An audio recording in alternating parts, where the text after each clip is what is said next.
Hello class, good morning everyone. आप लोग कैसे हैं? ठीक हैं? और आपकी पढ़ाई ठीक चल रही है स्टूडेंट्स?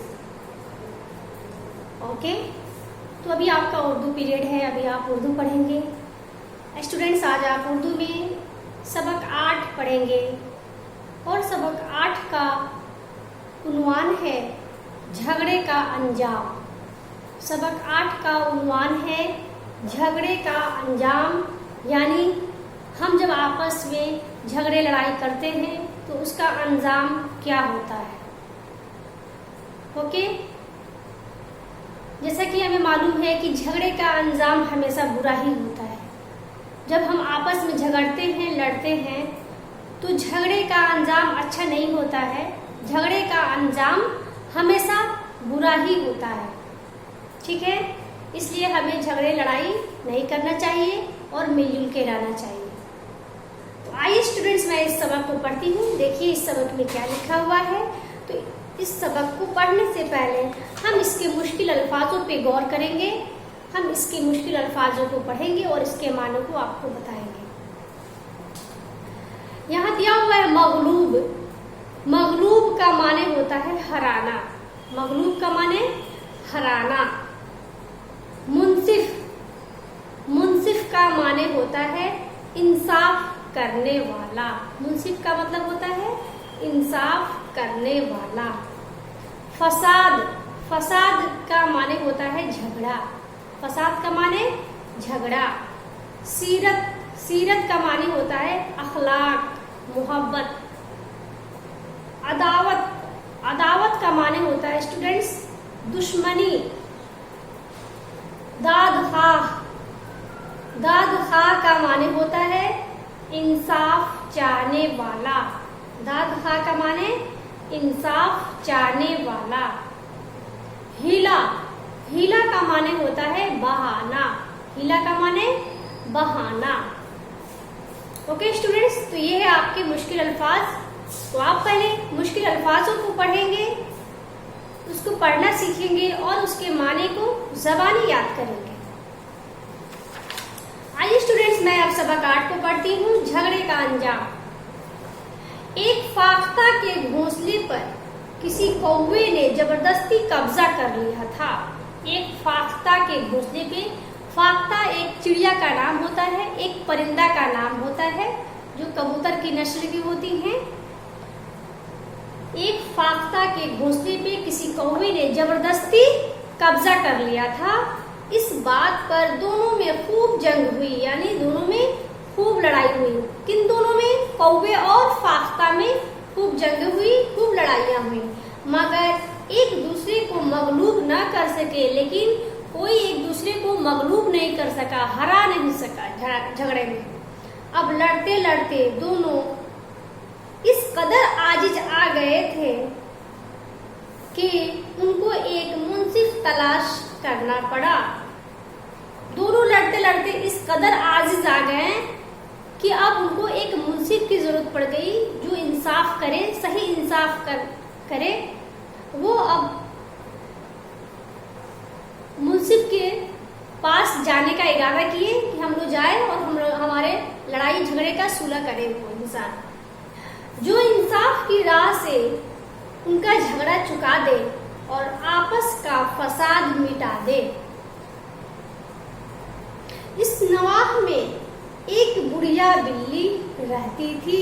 ठीक है, वहीं पे एक बुढ़िया बिल्ली भी रहती थी जिसने जाहिर में शिकार से तौबा कर ली थी और रात दिन इबादत में मशगूल रहने की वजह से इसको नहायत नेक सीरत और पासा ख्याल लगे थे। ठीक है, अब वो बिल्ली जो थी बूढ़ी बिल्ली हो गई थी। वो जाहिरी तौर पे लोग के दिखावा में उसने शिकार करना छोड़ दिया था और अपने इबादत में लग गई थी, इबादत में मशगूल रहती थी। इसको लोग नहायत नेक सीरत और पासा ख्याल रखने लगे थे। अब लोग इसको नेक समझने लगे थे क्योंकि अब वो बुढ़ी बिल्ली जो थी वो शिकार करना छोड़ दी थी जाहिरी तौर पे लोगों के दिखावा में। ठीक है। फाख्ता और कौवे को इस बात की तमीज कुछ मुश्किल न थी कि वह बिल्ली को अपना और अपनी कौम का दुश्मन समझे, मगर अफसोस के गुस्सा और अदावत ने उनको ऐसा दीवाना बना दिया कि अपनी अकल और तमीज को अपने काम में न ला सके। ठीक है। जो बिल्ली होती है वो परिंदों की दुश्मन होती है।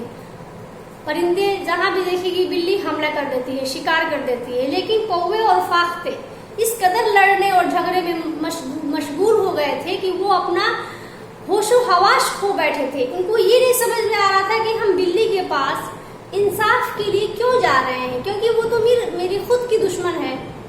ठीक है। और बिल्ली की झूठी शोहरत पर यकीन करके फौरन उसके रूबरू हाजिर हो गए और अपना मुकदमा इसके सामने पेश किया। ठीक है। बिल्ली के सामने कौवा और फाख्ता अपना मुकदमा पेश किए। मक्कार बिल्ली दिल में तो बहुत खुश हुई, लेकिन जाहिर में उन पर नाराज हुई। वो मक्कार बिल्ली थी, जब वो कौवे और फाख्ता को देखी अंदर ही अंदर उसके मन में लालच आ गया उसको खाने के लिए। वो अंदर ही अंदर बहुत खुश हो गई, लेकिन जाहिरी तौर पर दिखावे में उसने नाराजगी जाहिर की। उससे कौवे और फाख्ता को ऐसे लगा कि हमारे झगड़े से वो बहुत नाराज है, कि इसकी इबादत में खलल डाल दिया। वो जाहिरी तौर पे नाराज हो गई कि हमारी इबादत में खलल डाल दिया। उन दोनों ने बड़ी इल्तिजा के साथ अर्ज किया, ऐ बुजुर्ग बिल्ली, दुश्मनों में इंसाफ करना और सुलह कराना भी बड़ी इबादत है। हमको उम्मीद है कि आप इस तकलीफ को खुशी से बर्दाश्त करेंगे। ठीक है। फाख्ता और कौवा बूढ़ी बिल्ली के पास गए और वो बिल्ली से बोले कि हमें उम्मीद है कि इस झगड़े को तुम बहुत खुशी से बर्दाश्त करोगी और इसका इंसाफ करोगी, इसका सुलह करोगी। ठीक है। इसका झगड़े का इंसाफ करना भी बहुत बड़ी इबादत है। बिल्ली ने नहायत नरमी और इखलाक से कहा, बहुत ही नरमी और इखलाक से कहा, यानी मोहब्बत से कहा कि अगर मुझ गुनहगार से किसी का फायदा होता हो तो मैं इसे अपनी खुश नसीबी समझूंगी, मगर ऐ साहिबो, बुढ़ापे की वजह से मैं कम सुनने लगी हूँ। जब तक अपना मामला मेरे कान के करीब आकर चिल्ला चिल्ला कर बयान नहीं करोगे, मैं तुम्हारे हक में मुनासिब फैसला नहीं कर सकूंगी। ठीक है। बिल्ली के मन में लालच आ गया था। ठीक है। उसके मन में काला था, तो इसलिए वो बहाना की कि मैं बुढ़ापे की वजह से नहीं सुन पा रही हूँ, इसलिए तुम दोनों मेरे कान में आकर के बोलो चिल्ला चिल्ला के। ठीक है।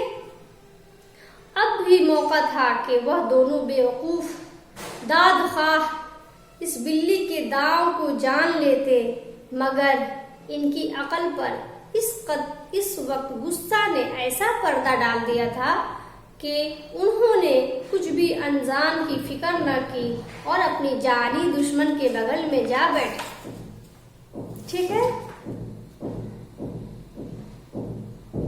वो अपनी इंसाफ की चाह में कौवा और फाख्ता इस कदर खो गए थे, गुस्सा में इस कदर खो गए थे कि उनको ये भी नहीं समझ में आ रहा था कि बिल्ली ऐसा क्यों कर रही है, अपने पास हमें क्यों बुला रही है। ठीक है। ये बिल्ली दाव खेल रही थी। ठीक है। अपने पास बुला ली कि ताकि हमें खाने में आसानी होगी, और ये लोग जानते थे कि हमारा इंसाफ करेगी, लेकिन बिल्ली उसे खाने का प्लान बना रही थी। ठीक है। इसलिए हमें ज्यादा गुस्सा में नहीं आना चाहिए। जब इंसान ज्यादा गुस्सा में आ जाता है तो अपना होशो हवास खो बैठता है, जैसे इस कौवे और फाख्ता ने अपने होशो हवास खो बैठे हैं। इनको इतना भी समझ में नहीं आ रहा है कि बिल्ली हमारी जान की दुश्मन होती है।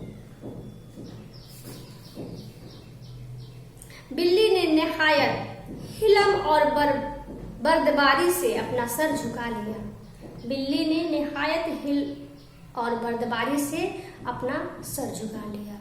मतलब बहुत ही ऐसा लग रहा था कि उनकी मामला को बहुत ही गौर से सुन रही है। हिलम और बर्दबारी मतलब बहुत ही ध्यान पूर्वक सुन रही है, बहुत ही नरमी से सुन रही है और खूब गौर व तवज्जो से दोनों की तकरीर सुनने लगी। इसके चेहरे से ऐसा मालूम हो रहा था कि वह इनके मामला में खूब गौर कर रही है।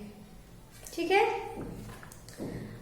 ऐसा शकल बना ली वो कि उसकी शकल देखने से ऐसा मालूम चल रहा था कि कौवे और फाख्ता के मामला को खूब गौर से सुन रही है। ठीक है, और अब आखिर फैसला आने वाला है। ठीक है, अब वो आखिरी फैसला देने वाली है, ऐसे कौवे और फाख्ता को एहसास हो रहा था। जैसे ही बिल्ली ने महसूस किया कि वह दोनों गफलत में हैं, बिल्ली ने एक झपट्टे में ही इनकी तकाबोटी कर डाली और उनको अपनी गलती से वाकिफ होने की मोहलत भी न दी। ठीक है, कौवा और फाख्ता उसके कान के पास उसके करीब आकर बैठ गए थे और उसके कान में अपनी बातें कह रहे थे जोर जोर से, और बिल्ली उनके मामले को सुनने का नाटक कर रही थी। ठीक है, कि हम उनके मामले को खूब गौर से सुन रहे हैं, लेकिन वो सुन नहीं रही थी, वो अपने खाने का प्लान बना रही थी और कौवे और फाख्ता को इस बात का एहसास नहीं हुआ। जब कौवे और फाख्ता अपनी कहानी सुनाने में मशगूल हो गए, तब बिल्ली मौका पाते ही दोनों पे हमला कर दी और दोनों को एक ही बार में चट कर गई, खा गई। अब दोनों को इतना भी मौका नहीं दी कि उन्हें अपनी गलती पे अफसोस हो सके। ठीक है,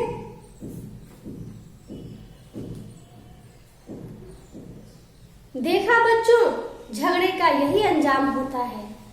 ठीक है, यहाँ पे लिखा हुआ है, देखा बच्चों, झगड़े का यही अंजाम होता है, इसलिए हमेशा झगड़े से परहेज करो। ओके स्टूडेंट्स, तो इस कहानी से आपको क्या सबक मिलती है? इस कहानी से आपको यही सबक मिलती है कि हमें झगड़ा लड़ाई आपस में कभी भी नहीं करना चाहिए। जब भी हम आपस में झगड़ा लड़ाई करते हैं तो दूसरे को इसमें मौका मिल जाता है। ठीक है, इसलिए हमें कभी भी आपस में लड़ाई झगड़ा नहीं करना चाहिए और मिलजुल के रहना चाहिए। ओके स्टूडेंट्स, तो ये है आपका सबक 8, झगड़े का अंजाम। तो आप इस सबक को पढ़िए और इसके मुश्किल अल्फाजों को ज़बानी याद कीजिए। ओके स्टूडेंट्स, तो फिर हम नेक्स्ट क्लास में मिलेंगे और इसके मश्क को पूरा करेंगे, हम इसके सवाल और जवाब को पूरा करेंगे। ओके स्टूडेंट्स, तो अभी आपका क्लास ओवर हो चुका।